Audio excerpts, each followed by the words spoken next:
이 대위 변제, 그러니까 이제 돈을 보증금을 돌려준 거예요, 세입자에게. 그러면 이제 대위 변제, 그 임대인에게 받아야 될 거 아니에요.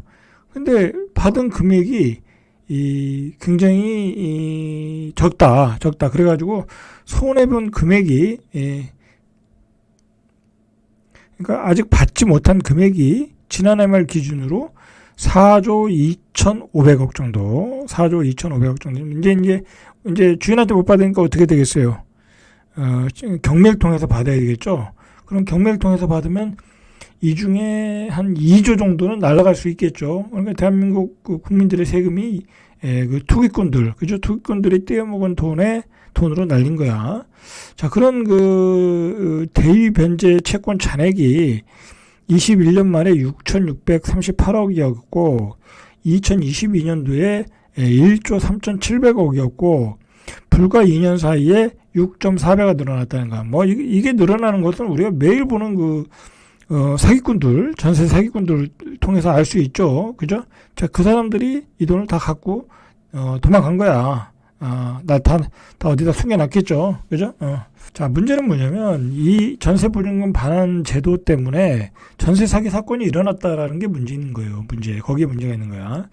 그걸 믿고 세입자들이 들어갔고 그걸 이용해서 전세 사기꾼들이 수십 채 수백 채씩 사가지고 돈을 띵겨 먹었다라는 거죠. 자, 일단 이런 돈은 2, 3년에 걸쳐 집주인들을 상대로 구상권 청구와 경매를 통해 회수하는 거죠. 그죠? 자, 이런 채권 잔액이 많은 데가 서울이죠. 서울 수도권 94%. 주로 이제 여기서 많이 사기가 일어났다는 거죠. 서울이 1조 5천억 정도, 경기도가 1조 3,128억 정도.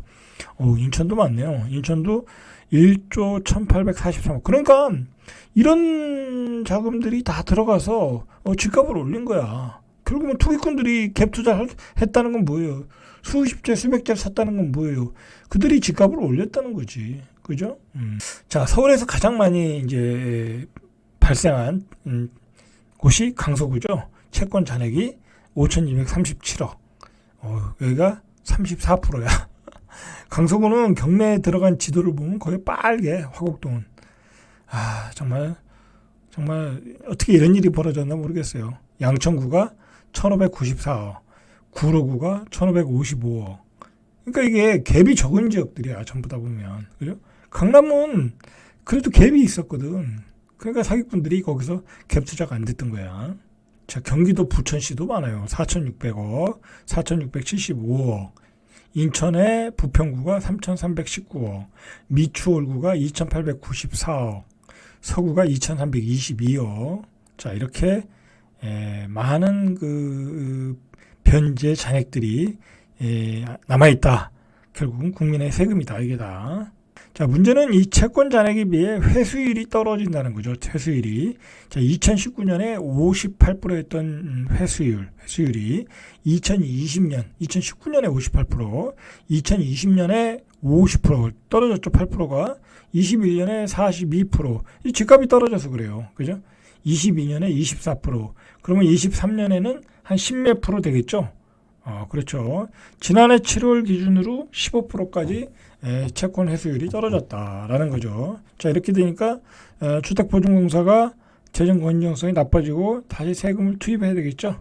자, 세 번째 이야기는 우리가 이제 그 신생아 특례 대출을 시작했죠. 대출 접수를 받았는데 많이 왔는데, 자, 이게 이제 최저 1.5%니까 매력이 있죠. 그죠? 매력이 있어요. 자, 그러니까 많이 신청을 했는데 생각보다 새로 집을 구입하려는 대출은 많지 않았다라는 거예요. 생각보다. 자, 보시죠. 국토교통부가 집계한 결과 1월 29일부터 2월 4일까지 전체 신생아 특례 대출 접수 건수는 9,631건. 9,600만 건이 안 돼요. 근데 이 중에서 새로 주택을 구입하기 위해 대출을 신청한 경우는 1,519건, 16%밖에 안 됐다라는 거지. 그러니까 이제 금리를 싸게 줘도 이제 집을 사는 것이 이제 두렵다라는 거지. 이제 심리가. 자, 금액 기준으로는 한 4,884억 정도. 자, 그래서 최근에 9억 이하의 아파트들, 그죠? 서울에 있는 9억 이하 이 아파트들이 한 8억 5천짜리, 8억대 아파트에서 거래가 좀 되고 있다고 그래요. 그래서 호가도 조금 올라가고, 그 정도, 뭐 그 정도예요. 뭐 그렇게, 그 작년에 특례보금자리 받을 때보다는, 열기가 많이 식었다라고 보시면 될 것 같아요. 자, 이 신생아 특례 대출이 이 9억 이하, 전용 85제곱미터 이하, 연소득 1억 3천 이하, 그러니까 뭐 웬만하면 다 해당 사항이 있는 거야. 그리고 주택 구입 자금은 한 1.6%에서 3.3%. 전세 자금도 대출해줘요. 1.1에서 3.0. 그러니까 주로 이제 대부분의 사람들이 고금리에 샀던 것을 저금리로 바꾸는 거야. 저금리로 바꾸고 있다. 이제 그렇게 보시면 될 것 같아요. 자, 네 번째 이야기는 아파트 전세가율이 요즘 올라가고 있다고 그래요. 전세금이 올라갔다는 거죠. 이제 서울의 이야기예요. 지방은 이제 지방은 좀 떨어지는 편이고 대체로 뭐 지역마다 다르겠지만 대체로 지방은 좀 떨어지는 편이에요. 자, 전세가율이 서울이 올라가는 건 뭐 당연한 거예요. 왜냐면 사람들이 집을 안 사니까. 그죠? 집을 안 사고. 그리고 사람들이 아무리 경제가 어렵고 지출이 많더라도 자기가 현재 사는 그 주거의지를 낮춰서 가진 않아요. 대체로 사람들이 돈을 더 내더라도 있는 곳에 살려고 그래요. 왜냐면 나만 이사 가는 게 아니잖아. 그죠? 애들도 있기 때문에. 그죠? 애들이 있기 때문에 어떻게든 이자를 더 내더라도 그 집에 살려고 그런다고. 그러면 어떻게 되겠어요? 전세금 올려줘야 되겠죠. 자, 11월 11일 한국부동산원에 따르면 지난해 12월 전국 아파트 평균 전세가율이 지난해 12월 전국 아파트 평균 전세가율이 66.8 평균이에요. 이 수치는 지난해 2월 66.9를 기록한 이래 10개월 만에 가장 높은 수치다. 그러니까 전국적으로도 전세가율이 조금 올라갔다라는 거예요. 올라갔다. 서울이 이제 많이 끌어올렸겠죠. 근데 서울 아파트의 평균 전세가율은 53.7. 뭐 그렇게 높은 편은 아니에요. 전체적으로. 옛날에 뭐 80%, 70몇 프로까지 간 적이 있으니까 그렇게 높은 편은 아닌데 추세, 시계열로 보니까 5개월째 상승세다.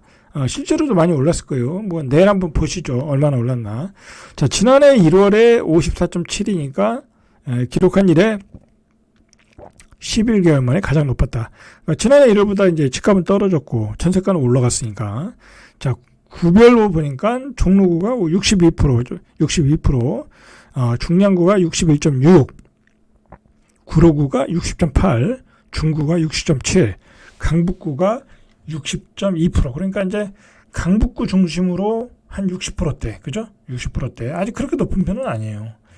자, 강남구는 뭐 예전에 40% 초반대 또는 30%도 있었어요. 차라리 가만히 보니까 강남구가 많이 오른 것 같아요. 46.5, 서초구가 49.9, 서초구가 많이 올랐네요. 그죠? 거의 50% 되니까. 뭐 강남에 사시는 분들은 이 고소득군이 많으니까 전세 가격이 올라오더라도 지불하고 사시는 분들이 많다라는 거죠. 수요도 많고. 송파구도 47.4, 이렇게 강남구, 서초구, 송파구도 많이 올랐다라는 거예요. 뭐 이 추세는 어쩔 수 없어요. 당분간 계속될 가능성이 높아요. 자, 오늘은 여기까지 이상 절대값TV의 명품 PD 한 PD였습니다.